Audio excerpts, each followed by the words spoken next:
Trails into Reverie is the 10th game in the ongoing Legend of Heroes continuity, serving as the 3rd part to the Crossbell arc and a 5th part to the Cold Steel saga, bringing both stories to a conclusion. As a franchise, the Legend of Heroes is not a series that can just be started at any given point, and the further along any arc gets, the more it becomes a requirement to have played the previous entries. With Reverie, it's pretty much expected that you've played the Crossbell and Cold Steel games, and also that you read the novelization that's included with the limited edition release of the game, which is also featured at the title menu. This novel explaining the backstory of this game's 2 new characters, Swin and Nadia. If you've completed all that in preparation for this game, you might as well add playing the Trails in the Sky trilogy to your list as well. As well, it doesn't factor into this story all that much. It strengthens them enough that I would say you shouldn't consider skipping the Sky games, especially where some of the strongest moments in the series exist in that first trilogy. Given all of this, reviewing this entry comes with some complications and questions to consider, not the least of which being,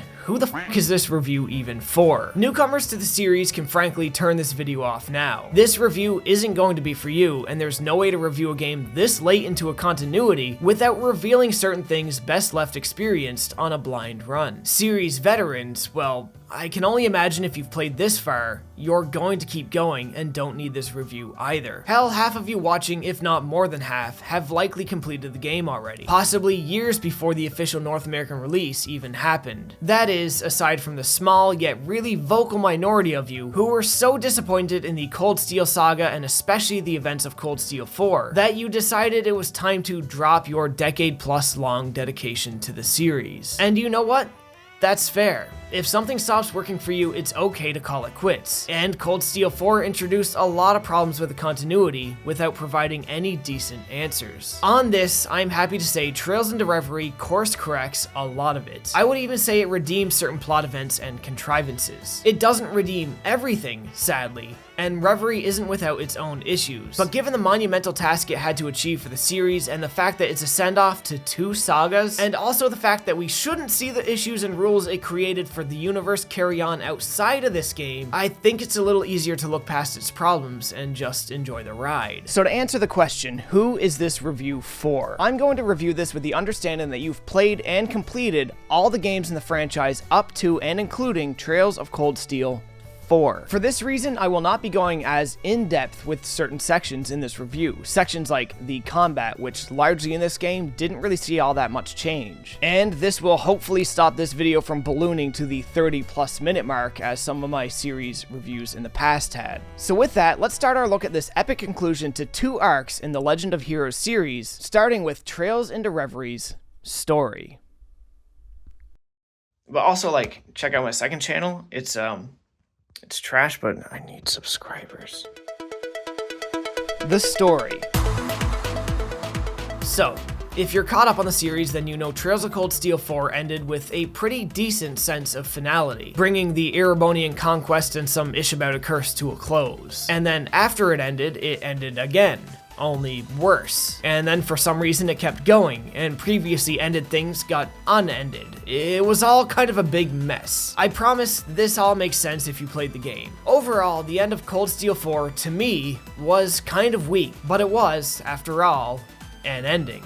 Or 2. And look, this isn't new, alright? If you see my review on Trails of Cold Steel 4, you already know I wasn't the biggest fan of the ending to that game. At least not the true ending. I thought the original ending, the first one you get, was considerably better. But in a weird way, Trails into Reverie canonizes both of the endings, so I guess they're both technically true endings. But that's something I'm not going to elaborate on, as it would spoil way too much of what's actually in store for you in Trails into Reverie. This left Trails into Reverie in a bit of an awkward situation, having to patch up the holes in CS4's endings, canonize past events in a way that would hopefully make them satisfactory, and create a new conflict to carry this task out with. The conflict they decided upon is a familiar but sensible one. It all starts at the signing ceremony for Crossbell's independence, a pretty big deal that the series had been building to for quite some time. But of course, since it's Crossbell, true Erebonian patriots cuck them once again. In the ashes of the recently ended war, fringe groups of soldiers known as the Ebon Defense Force, or EDF for short, took up their disgraced idol's former plan for occupation and put Crossbell in the line of fire once again. So the fight to free Crossbell is headed by 3 groups independently that, while each carrying out their own missions and investigations, cross paths and unite at various points to overcome their common goals. These groups are led by Reen Schwarzer, accompanied by Class 7 and friends, Lloyd Bannings, accompanied by the Special Support Section and friends, and a mysterious masked assailant donning the familiar moniker C, with 2 new faces in tow, Swin and Nadia, of course, with friends. In stark opposition to the series' usual formula, quest and direction is not dictated by Bracer missions, Triple S investigation requests, or Class 7 field trip missions, which, while all different coats of paint, work exactly the same way in terms of a gameplay formula. Rather, Trails into Reverie allows you to choose from your 3 parties and progress either plot how you see fit, up to locked points. Each party has their own self-assigned missions and goals, and seeing them through will be a very linear process despite being able to choose which party you want to progress first. There's also limited side quests to complete along the way, so the focus is much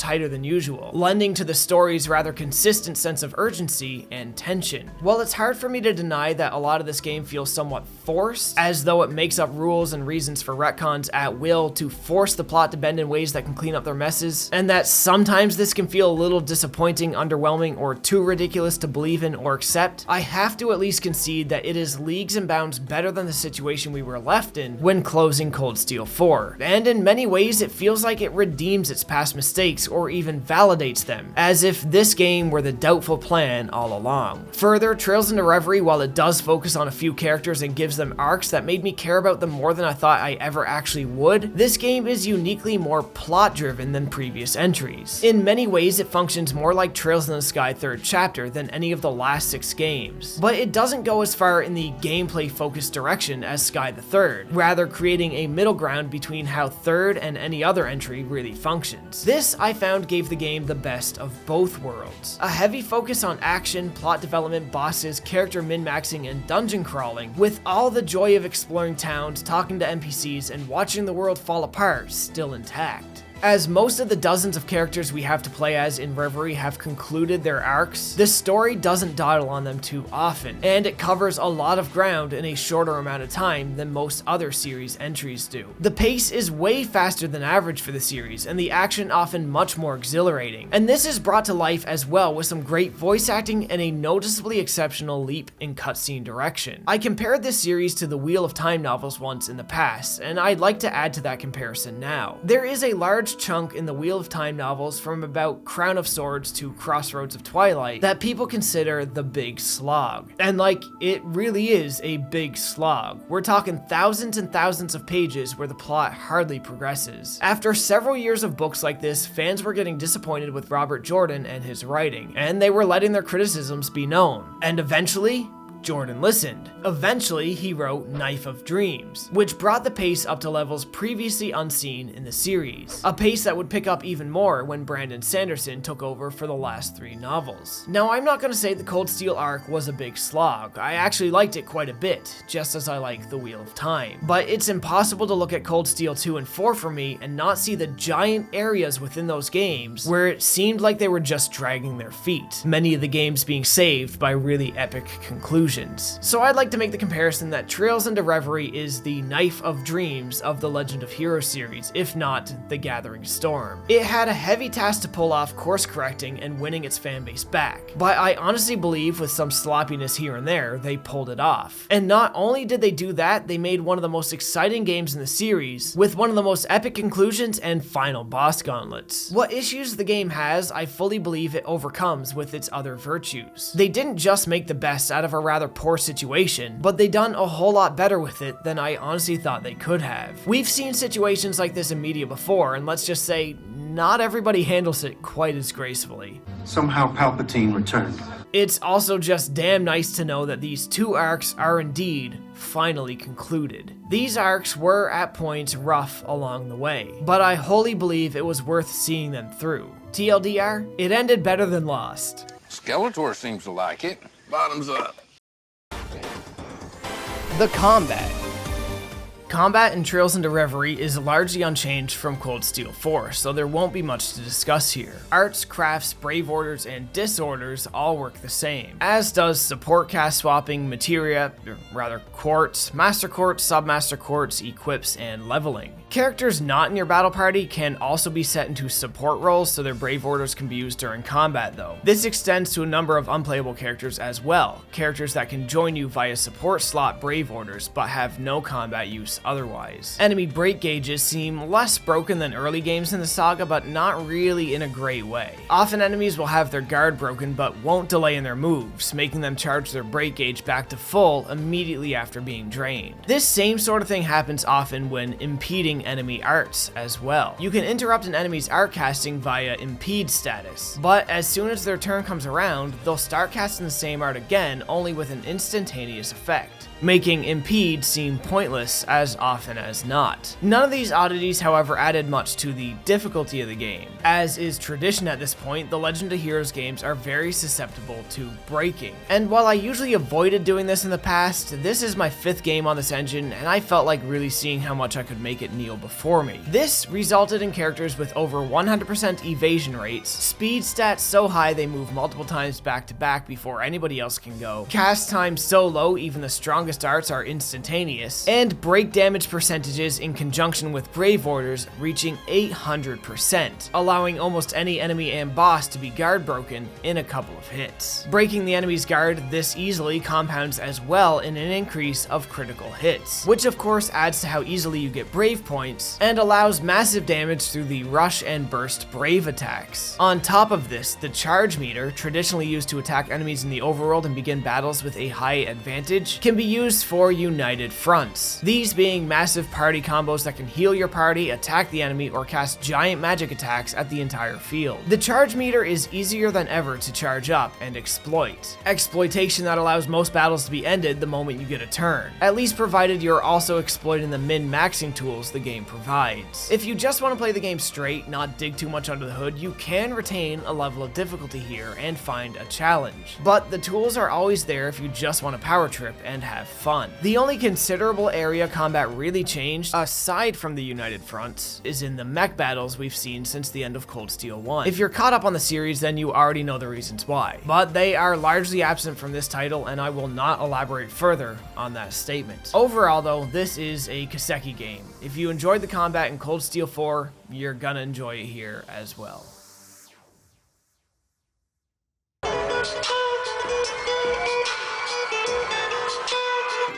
Side content. Due to the difference in the plot and story structure, the side quests in Reverie are not quite incorporated the same, and this is definitely a for better or worse type scenario. In previous games, side quests could appear organically throughout the world. Some would be incorporated into the main plot to help build the player's understanding of new locations or world mechanics. Obviously, this means they're not really side quests, but I digress. And many others are shown to players but are entirely optional for those who just want to really get into the world. Because the adventure this time around is very focused and given a sense of urgency to it, most side quests will not be found through normal exploration. Rather, most are sanctioned off to the True Reverie Corridor, a mystical location the players get access to a little early on that functions similar to the old schoolhouse in Cold Steel 1 or Einhell Keep from Cold Steel 3. Most of the True Reverie Corridor is optional, but exploring the many layers of its sprawling dungeon will net you gacha-style orbs of various colors that unlock different things, from money and gear to new playable and non-playable characters, to side stories that work similar to the door system from Sky the Third, and mini-games that can be launched at any time while in the central hub of the corridor. And yes, that includes Vantage Masters. I know you were all dying to ask,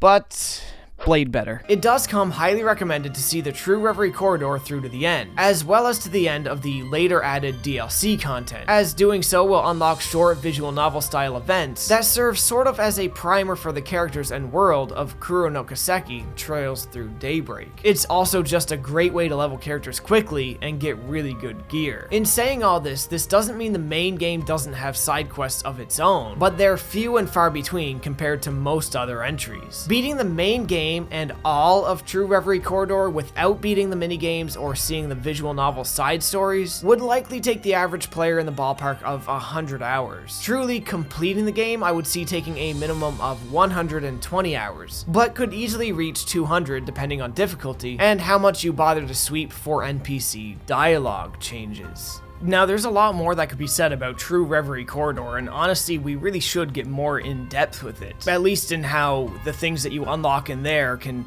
massively expand your combat and exploration capabilities in the main game, such as giving you additional charge meters. But really, reviewing True Reverie Corridor would be like reviewing an entirely new game. There is an entire game's worth of content and almost an entire game's worth of story located in here. And if you count all the side stories, it's more like multiple games worth of story. But alas, I aim to keep this video rather brief compared to the other Trails videos, so we're just gonna leave it at that. Technical aspects.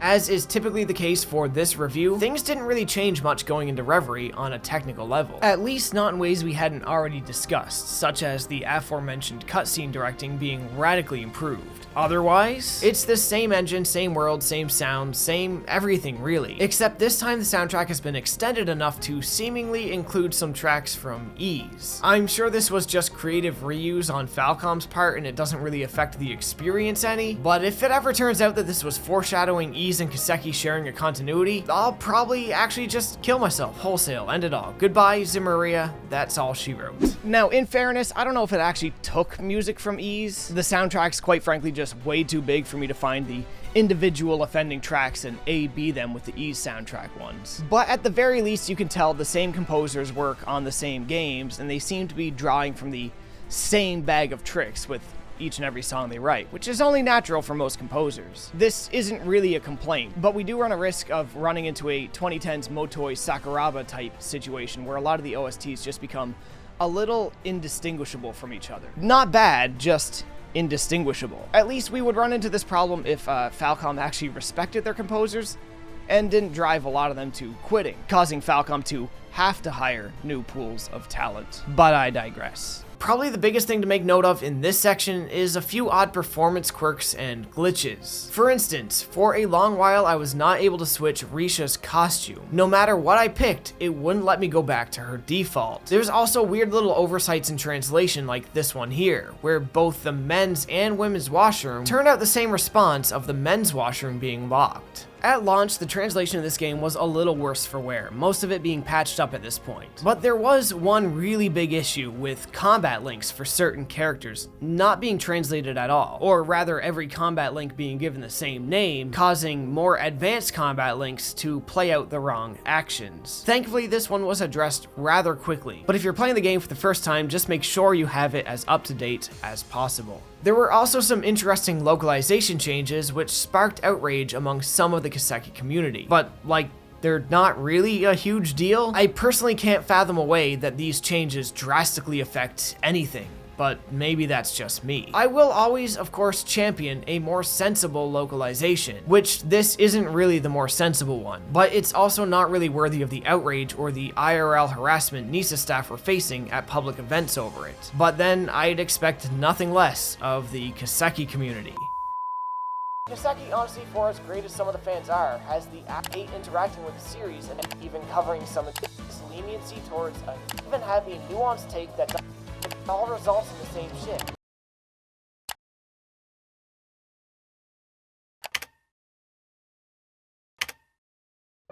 In closing, Trails into Reverie has a handful of issues.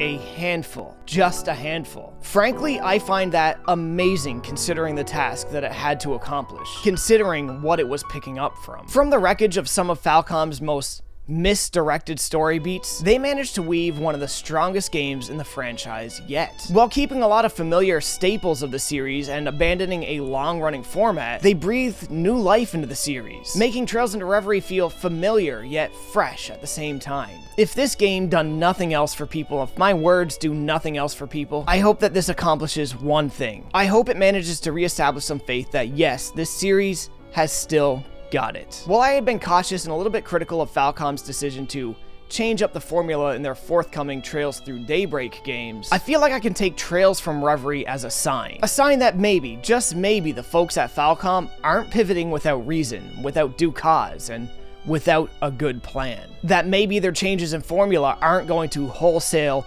diminish the interest the existing fanbase has in this series in a misguided attempt to bring in new players. Overall, Trails into Reverie is a quite fantastic game, with just a few scuffs. Now, in the last few reviews I've done for Trails games, I've closed out with a quote from the game. This time around, I didn't really have anything too poetic I wanted to pull from the game and close this one with, so I'll close with something I wrote myself.